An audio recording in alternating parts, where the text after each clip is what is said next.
Creative Living, utilizing today's technology with the best of the past to bring you innovative ideas and up-to-date information for creative lifestyles in today's active world. With your host, Sheryl Borden. Thanks for joining me today for Creative Living. We're going to learn how to create designs with fabric markers. We'll demonstrate some nutritious family dinners and show how to make a jacket from a sweatshirt. One of my guests is Shannon Bilkey, and she's a designer and crafter from Payson, Arizona.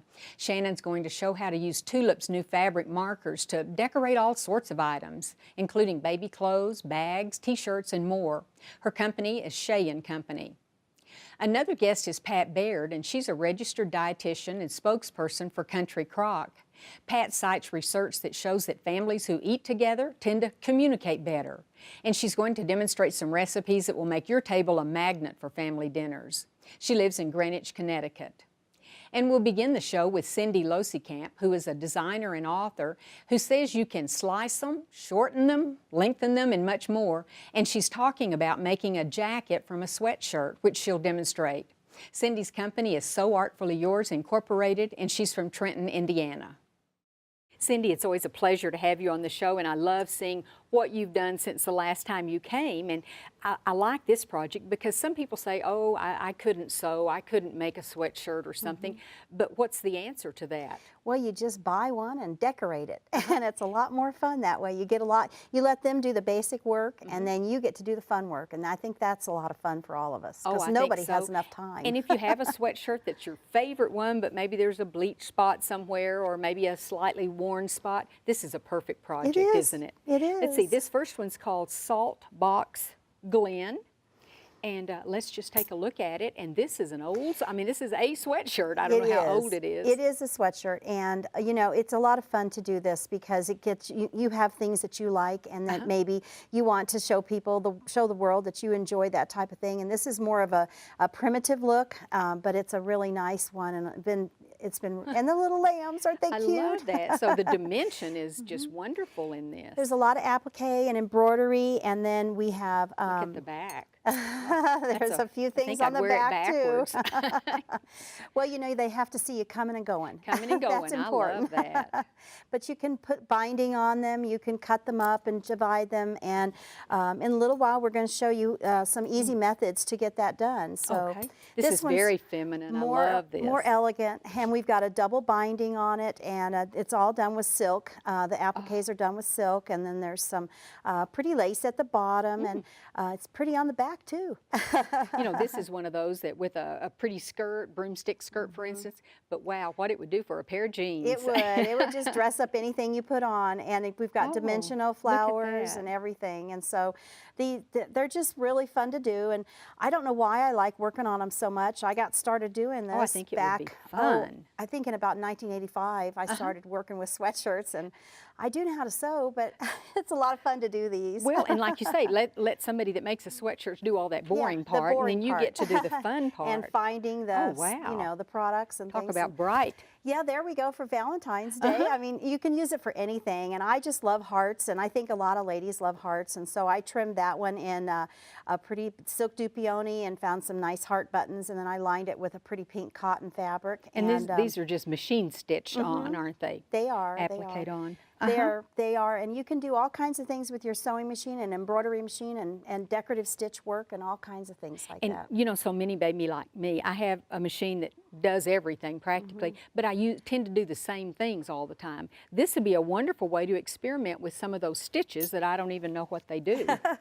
We all have that problem. We tend to use it for one thing and then not for anything else, and so, but it's a lot of fun doing that. A lot of pretty threads on that. Oh, and this is called Starburst applique. I think we can see why. That one's got a serious bling on those buttons. Oh, they really are. So, really shiny. And I've got a little hand-dyed fabric on the bottom, and I made a border of, cut it on the bias and added it on and used a little blanket stitch to stitch it on. Oh, so, I couldn't even see that. Yes, I see. A little extra bling, a little extra gold metallic thread. So now these are my colors. I love love You this. like Of course, I love those? black anyway. Oh but, gosh, it's so dressy, and it's a lot of fun. And you know, you just put the same design on there multiple times, except that you just change the Change colors. your thread. And that Oh, turns out that's real nice. Starburst. I can see why it's called that. And this one's called, oh, Let It Snow, of course. Well, we don't have any snow out there today, but we have had it in the times past. But it's a lot of fun things on there, and used white quilt batting on the snowmen, and Oh, so they're that's, fuzzy, and then so a little bit of knitting yarn on the bottom, and some buttons. Now on that one I used pretty buttons, but they're kind of sharp and pointy, and so what I did was to put snaps under there. Oh, I see. And that way you can use pretty buttons and you don't have to make buttonholes. Oh, but the little snowflake buttons are really Aren't they what make this so cute. And then we've got something else. And then on the Let little it snow. snowmen, I used a piece of fabric underneath there, and I used pinking shears to keep it from raveling. And I laid it down before I did the snowman applique, and then brought it around and tied it. So it's another dimensional and aspect. it's stuck on there. It's not going to come undone and fall off. Oh, and I love the different colors of green. It looks real, doesn't it? Thank you. Very It's a lot pretty. of fun. Let it snow. And then we have North Woods Family. Northwoods, and you know, this one was I have 4 sons, and I love moose. I don't know why. They're pretty ornery critters, Yeah. but they're just so cute. And so this one's Northwoods Family, and we've got all kinds of appliques, and the daddy and the mama and the little baby sitting there, and course. some pretty green trees. So. Oh, and look at the buttons on this. Yeah, Trees, just I've got the same thing. 2 different kinds of buttons, and that one I've fastened a little differently as well, because those buttons you certainly cannot button Put them them because through they're a too buttonhole. big. So They're more an embellishment. they are. And Oh, so, these are beautiful. Well, let's see how to do this with Okay. a purchased sweatshirt. So what we're going to do first is we're going to buy a sweatshirt, and That's this. then we're going to trim away all the ribbing, all of the off the sleeves, and Off the I mean bottom. that's a personal preference. If you don't want to take all that off, you don't have to. Some people like to leave the ribbing on the neckline, but I really like to pretty much skin it. I take all of that stuff off of there, and then sometimes you save it and you do other things with it, but I do take them off an awful lot of the time. And then you have to know how to go ahead and stabilize them. And you know, Because we're going to cut it to make a jacket out of it, obviously. when you work with this is a very stretchy piece, and a lot of times people will just cut into their shirts and not do any kind of stabilizing. And when we do that, what will happen is it's going to stretch. It's not going to go back One together side the will right even way. be taller or longer than the other, Right, won't it? right. Okay. So this is a product, there's a roll of it that it comes in a roll. It's about 10 yards and 12 inches wide, and it has a fusible on it. So you can maybe see the little sparkling Shiny. there. And so you're going to cut off about a 30-inch piece off of the roll. Which is the length. And because I've never found a sweatshirt longer than that. Oh, so, okay. And then what you're going to do is you're going to cut it up into 2-inch wide strips, and then you're going to find the center front, and you're going to iron it on. You want heat, steam, and pressure on that to make it stay. So steam. So sometimes you don't use steam on the iron. Now this one, whenever you do any kind of applique or embroidery or putting anything on a sweatshirt, you want to put a piece of this behind. It stabilizes it, doesn't it? And That's then you're going to iron this one on. See, this one just comes loose. This one was on permanently. It's not coming you off. want it to stay. So when you get done, you lift it and you cut it away. I and see. So you don't have extra bulk there. Right. So, Okay. all right, and that one's ready to roll. And then this one is our last one. Now, sometimes I cut off the sleeves, and when I do, I want to label them because it course. does make a difference.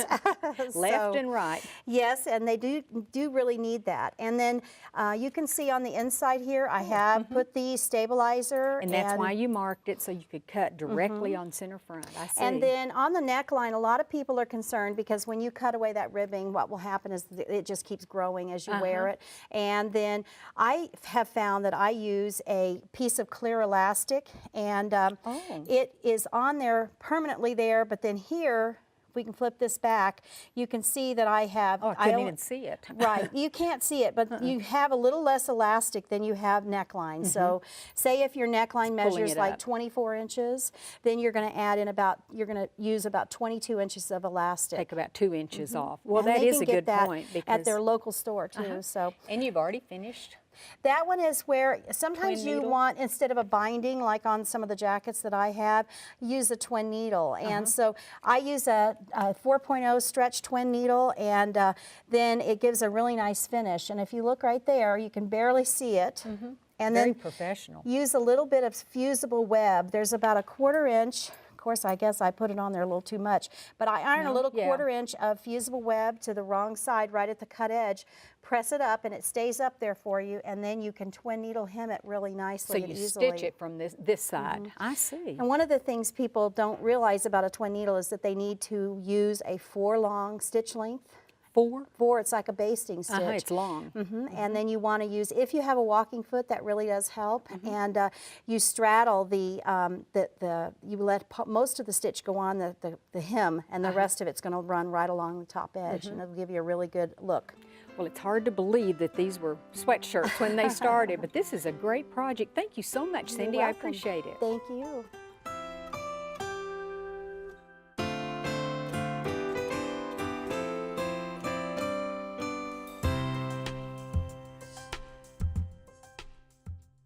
Pat, it's so nice to have you here, and I'm so glad the concept of a family dinner, having everyone sitting around a table and talking, is sort of coming back into vogue. It is, and it's really important, and not just because of nutrition and having a meal together, which as a dietitian, of course, I want to talk about.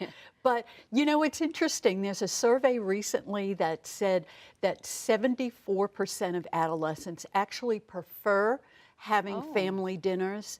And beyond just eating, the benefits of family dinners are the bonds are closer in those families. Kids get to talk about their day. Better communication Much for everyone. better. And it's a great way for parents to find out what's really going on. Especially if your kids have invited their friends over.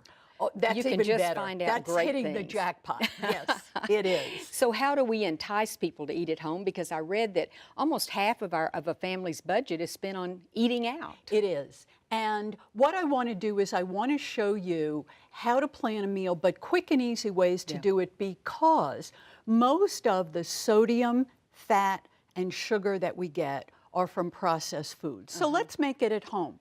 Okay, how to plan your meal. My plate. That's the visual representation of the dietary guidelines. Half the plate should be fruits and vegetables with some protein, grains, and often the missing message rather is to also include some dairy, milk, yogurt, cheese, whatever. And that's probably the easiest visual, I think, for everyone. When we used to have the triangle, it was harder to understand. I think this is the absolute best. Salads are actually a great entree, and we can use some baked chicken or fish, make a whole bunch of grilled chicken on Sunday, and then make a main course salad during the week. Serve that with some fresh fruit and a glass of milk, and there's dinner. Everybody loves pasta, and kids love baked macaroni. Oh, yeah. When you make baked macaroni from scratch, you really cut down on the fat and the cholesterol. Garnish it with some vegetables. Sneak in a few unusual ones sometimes. And I always keep frozen vegetables on hand. If I cook pasta from scratch, I put the vegetables in a colander. I never cook them. And then when you pour the boiling water over it and mix it up with a little bit of salt. And the nutrients.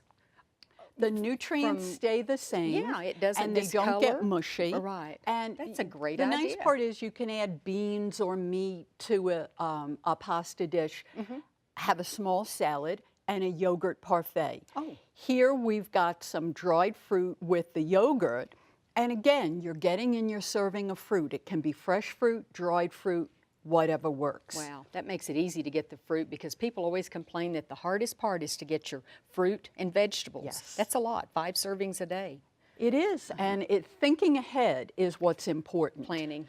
So fat is the next consideration. And this is the nice part about making things at home. Whether you're making a rice pilaf, or if you're doing some baking, or just serving some whole grain bread, the easiest way to cut down your intake of saturated fat and cholesterol is to use a soft spread like Country Crock. There's no trans fats, and because it's made with soybean oil and canola oil, it's actually 70% less saturated fat than butter. Olive oil, canola oil should always be on the shelf. These are the two that have the most mono or heart-healthy saturated fats. And you brought up a good point. We need to take time to read labels when we're going through the store, not just by the color or the bottle that we tend to always get. You're absolutely correct. And just compare a couple of brands and see. Avocados are wonderful. Again, they've got those monounsaturated fats. We can use garnishes like nuts and seeds to bring in more fiber, those heart-healthy fats, and even add a little bit of protein. And we do need some fat in our bodies for the organs to work correctly. Fat's a very important nutrient. The dilemma is that most of us eat too much and the wrong kind. And the wrong kind. So let's get the right kind. All of this happens with just a little bit of planning. So I love to prepare, and I know you do too. We were just talking about making homemade soup. And the key is to have lots of containers, freezer bags, different freezer containers in different sizes and shapes. So you can make a pot of chili, a pot of baked macaroni, a lasagna, cut it into individual portions. You've always got dinner ready to go. And it's just as easy to cook large quantities as it is to cook for one or two. It is. On a a rainy Sunday afternoon, put on a pot of chili. You know, and you're getting... bake your chicken or whatever, and you have all of that wonderful meat left to do several things with. But you have to know what to buy. And this is the ticket. We go shopping when we're hungry and we don't have a list. This particular list actually has a magnetized back. This is what I keep on my refrigerator. Good idea. So I always have a running list. Do I need to buy beans? Do I need to buy milk or fruit? And it's categorized by aisles. That's a great idea and such a time saver. And if really... you've worked all day and you're going to stop by the store on your way home, you don't want to spend any more time than you have to. You never get halfway through a recipe and say, oh, I have no broccoli. I've done that, unfortunately. And the other thing is, get everybody on board with these meals. Keep a big master calendar in the kitchen, in the family room, so that everybody knows, okay, Wednesday night we're having dinner, Sunday we're having brunch, and back it up on Google. Put a Google Calendar on everybody's cell phone. And that way they know. They check it in the morning, they check in the afternoon. This is Wednesday, got to get home for dinner. Well, and we all like to eat out occasionally, and I loved your tip about making a contest out of letting the whole family figure out which restaurant has the healthiest choices. I love that. I do too. And this is the good news about eating out, is many of the restaurants now are starting to have better choices. They have the nutrition information right on the menu. So let the kids go online and look up a few of the restaurants. The fast food chains have got some good choices. The family restaurants. Get online, as you know, you mentioned, have a contest. I like that. It's fun. It really is. Well, thank you so much for bringing us up to date on what, like the My Plate, what we really need to be concentrating on, and then sharing some ways to get there. That's important to have a plan. Yes, and have a plan. Thank you.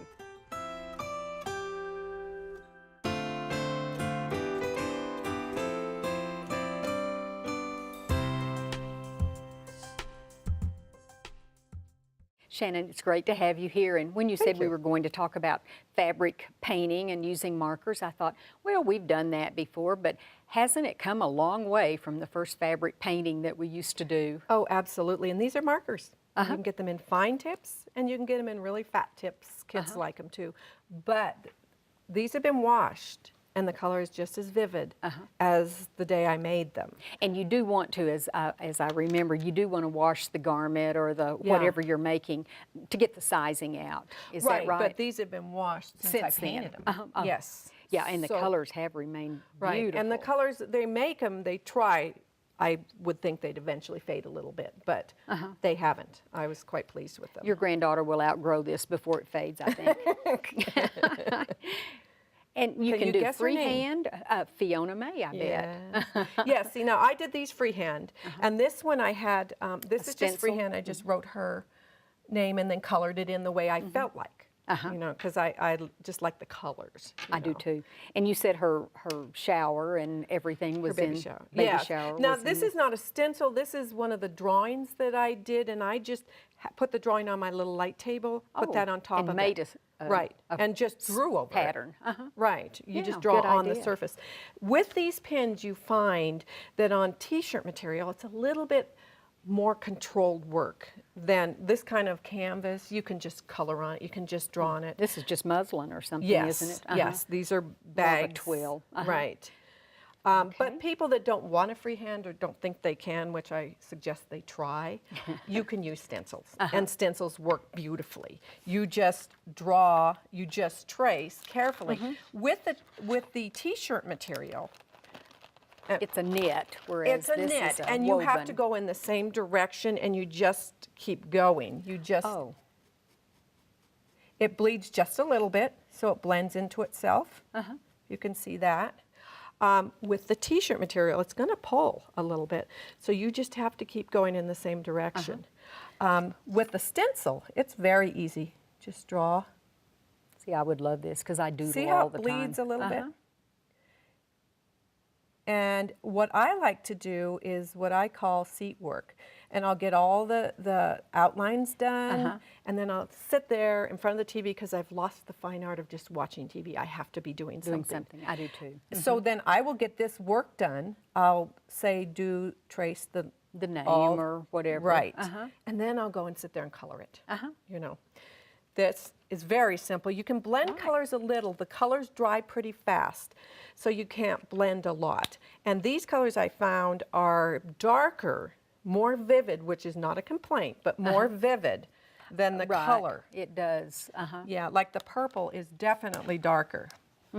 This purple is so dark you can hardly see it, and it looks this very light purple. And the orange is real, almost neon. See, this looks like it should be. You just have to play with these first, not to trust the colors, but the neons are beautiful and vivid and bright. And these would be wonderful for a team. Say you have a team of, I coach soccer kids. We did our own shirts. Everybody did their own shirts. And you can do hats, and you can custom make these as you go from day to day. It's really a lot of fun. Quick and easy. Kids in class can use them. And after it's painted, you just simply let it sit there. You don't have to run it through a process or anything. Just let it dry completely and then wear it. And it doesn't take long at all. Right, it doesn't take long at all. But the Tulip has made these and these others that are big and fat, and you could outline with pretty color. And then you could fill it in with the a fat one. Right. That's a good idea, and would go a lot faster. Right, and if you find with the little detail work, you'd need the fine ones. And I think most people don't tend to want to go with just the detail work. You know, you just want big fat letters or something like that. Yeah. It would make fun. You can make zebra stripes, make it zebra for Halloween kind of shirt. Or whatever your team, if it's a dragon or something, you could color those in or easily. Fiona probably needs ladybugs on everything. Probably. Yes. I think so.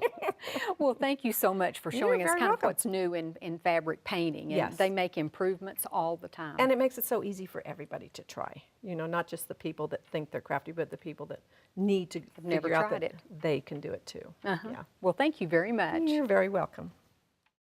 I hope you enjoyed the show today. Next time on Creative Living, we'll learn how to decorate cookies with wafer paper, talk about how to protect children from bullying, and share some great cough and cold remedies with you that are good to apply year-round. One of my next guests is a pastry chef, an author, and a food stylist, and she's going to demonstrate a speedy way to add impressive cookie detail by wafer papering. This refers to the application of wafer paper to cookie tops using corn syrup as the glue. Another guest is an author who's written a children's book, and he'll discuss the steps parents and teachers can take to protect children from bullying and self-blame while still building resilience. And finally, another guest is going to share some quick and easy tips to cut down on coughs and colds to keep the entire family healthy. All of these topics will be featured on the next Creative Living show. If you ever have comments or suggestions or ideas for shows, you can email me at sheryl.borden@enmu.edu. I'd also like to ask you to become a fan of Creative Living on Facebook. Just go to facebook.com and in the search window, type in Creative Living with Sheryl Borden. Thanks so much, and I hope you'll plan to join me next time for Creative Living. We are very pleased to offer a new booklet that accompanies this series of Creative Living. This booklet is titled the 6500 Series, and it features a wonderful collection of ideas and information, and it's available free of charge on our website. Posted as a PDF file, you can simply download the entire booklet, or just the segments you're most interested in. As with all of the Creative Living booklets, you'll find information on foods and nutrition, clothing and fashion, health and beauty, home decorating, and much more. For your copy of this booklet, go to our website at KENW.org and then click on Creative Living. Scroll down to the booklet section and you can click on this booklet or any of the other booklets we have available online. Once again, just go to KENW.org, click on Creative Living, and download the booklet, titled the 6500 Series. We also want to encourage you to sign up for our free e-newsletter. Just click on the Sign Up Now button and input your email address. That's all there is to it. You'll enjoy reading an up-to-date newsletter filled with interesting topics and information. Thank you.